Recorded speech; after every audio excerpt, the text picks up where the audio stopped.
Yan mga bro, so magandang araw sa inyong lahat. So meron lang akong i-share sa inyo mga bro. Meron kasi dinala dito sa atin mga bro na isang Mio Soul 125. Ang problema po nito ay ayaw umandar. Tapos meron na rin ito mga brong pinagawa, o kumaga meron ng pinagpagawa na shop. So sasabihin ko sa inyo kung ano yung mga ginawa dito sa motor na ito. At syempre bago natin umpisahan yung ating video, yung mga bago pa lang po dito sa ating channel, huwag niyo pong kalimutan mag-subscribe para po lagi kayong updated kapag meron po tayong mga panibagong videos na mga i-upload. So tara, umpisa na natin.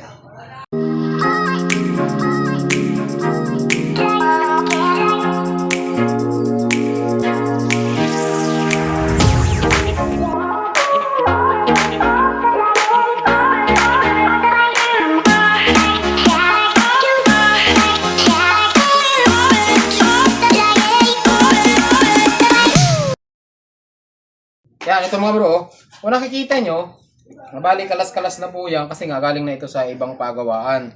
Tapos, ang sabi ng may-ari dito, bago daw yung TPS. Ayan, bago nga naman, kung titingnan nyo. Bago yung TPS, yung injector, bagong linis. Yung ating throttle body, bagong linis din. So, bago rin top overhaul, tapos naka-timing naman daw. Pero nung chinichi ko kasi mga bro, ayan o, malakas naman talaga yung compression niya. Paano ko nasabi na malakas yung compression nito? Kapag ka matigas mga bro yung kapag ka matigas, kapag ka kinikirin yung matigas, ibig sabihin maganda yung compression niya. Ngayon, kahit naman may compression, kung wala sa timing, hindi rin aandar, no? So, sabi naman ng may-ari ay naka-timing to. Tapos, chinik natin yung kuryente, malakas din. No, pakita ko sa inyo para magkaroon kayo ng idea. Okay o natin. Yan. Tapos, magalan natin yung pagka-side stand. Tingnan nyo mga bro to. Oh. Kita? Ayun. So, malakas siya mga bro. So, hindi rin sira yung pulser nito. Ngayon, paandarin natin. Kasi, ang doon nito mga bro, naandar to. Okay? Naandar to, pero walang minor. Tapos, kailangan naka-half throttle ka. Pag binatawan mo, patay. Tapos, kapag ka umaandar, hindi niya kayang magpatakbo ng mabilis. Kumbaga, ang takbo niya, napakalamya. So, may problema talaga mga bro. So, meron tayong gagawin dito mga bro. Papalitan natin ng ECU to. Kasi naka-encounter na ako ng ganitong sira sa Mio i125. So, ang makina po nito ay pares lang ng Mio i125. Kahit ignition coil, throttle body, injector, panggilid lahat.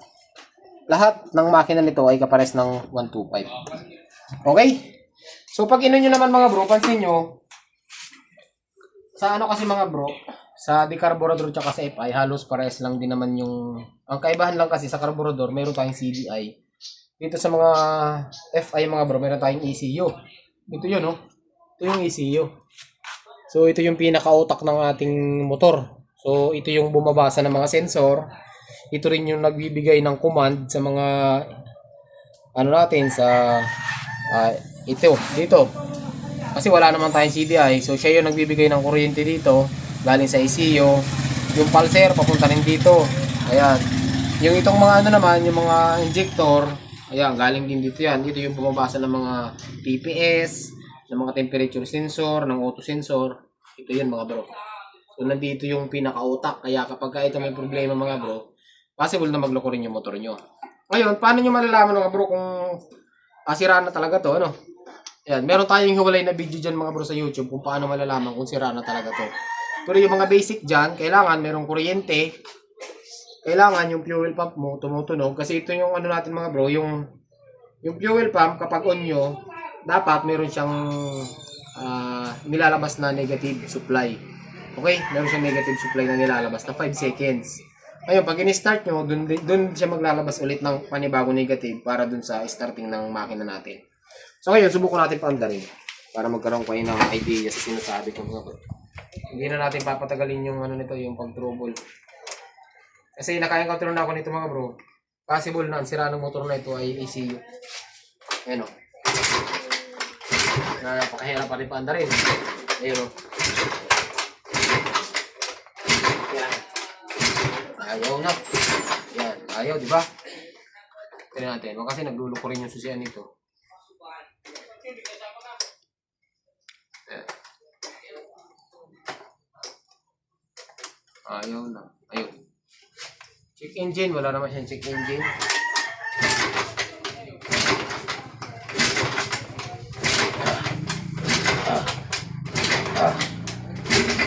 Yun. Ganun na lang siya. Pero minsan, napapaandar to. Pero, maubusan tayo ng hininga dito mga bro. Kakapaandar. Okay. So, ano nga ba mga bro ang problema kapag ayaw umandar? Sabi ko sa inyo, tatlong bagay yung i-check natin sa motor. Unang-una, syempre yung kuryente, yung gasolina, at saka yung compression. Pero makaka-encounter kayo ng ganito, nandun lahat yon, pero ayaw pa rin. Ano ang problema? Hindi ko alam. So, try natin ito mga bro. So, ito yung ginagamit natin na ECU doon sa mga may-ari ng motor na walang pambili. Ito yung Star mga bro. 900 pesos lang to. 900 pesos na ECU. Saan ka pa? Ito yung pinakamurang ECU na mabibili nyo. Brand nyo, hindi po second hand to. Subukan natin. Try natin. Yan mga bro, bago na to lahat. Kasi kung TPS, spark plug, bagong gawa yung ano dyan, yung mga ibang sensor. Try natin to. Yan, plug and play lang. Oh. Plug and play. Try natin. On. Ngayon na pati ang battery niya. Ilang araw niya na rin pinagawa sa shop, hindi rin mapaandar. So, dinala dito sa atin. Sabi ko, try natin oh, kung magagawa ng paraan. Kasi ibibinta to eh. Hindi ako nagkakamali, ibibinta to.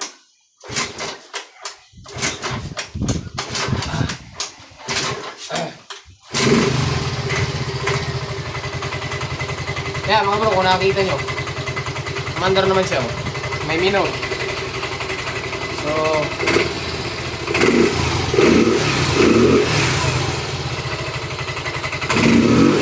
yun.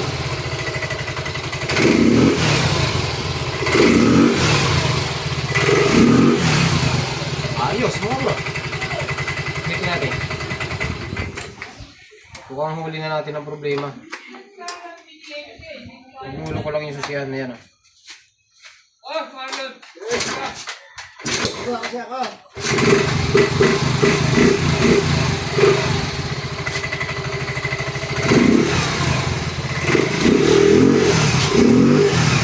Ayos. Yun nga mga bro. So, mukhang huli na natin ang problema. Ang problema ng motor na ito, ECU mga bro. Yan o. So, sira na. Sira na po yung ECU niya. So, baka magtanong kayo saan nakakabili mga bro. Sa TikTok natin to binili. Sa TikTok kasi mga bro, mura siya, no? Meron tayong kinukuha na supplier or ng seller sa TikTok. Mura lang binibigay sa atin. Baka gusto niyo mag-order. Nagbenta pa dito sa YouTube, no? Baka gusto niyo mag-order mga bro, punta kayo sa TikTok natin. RJ Moto ang pangalan ng shop natin dun sa TikTok. Baka gusto niyo bumili. Baka ganito rin yung problema niyo mga bro. Palitan niyo ng ECU. Murang-mura lang naman yung ECU natin mga bro, hindi kagaya ng ibang mga brand na naabot ng 3 hanggang 5,000. Ito murang-mura lang. So ayusin na lang natin ito, ibalik natin yung mga fairings niya. Ibalik natin yung upuan at ayusin natin tong may mga tape na tinanggal ng mga tape. Ayusin natin. At siguro mga bro, nandito lang yung video natin. Hindi naman tayo pinahirapan. Magandang. Ito pala, meron pa tayong gagawin nito from Infanta Quezon. Ayan o, Kawasaki Rouser 180. Ang problema naman yan mga bro, yung swing arm, alog, makina, maingay, tapos wiring. Yung hindi-threading light ayaw gumana. Yan naman, napakadali na yan. Hindi na tayo gagawa ng tutorial dyan kasi basic lang din naman. So hanggang dito lang. Magandang araw sa inyong lahat at ride safe lagi.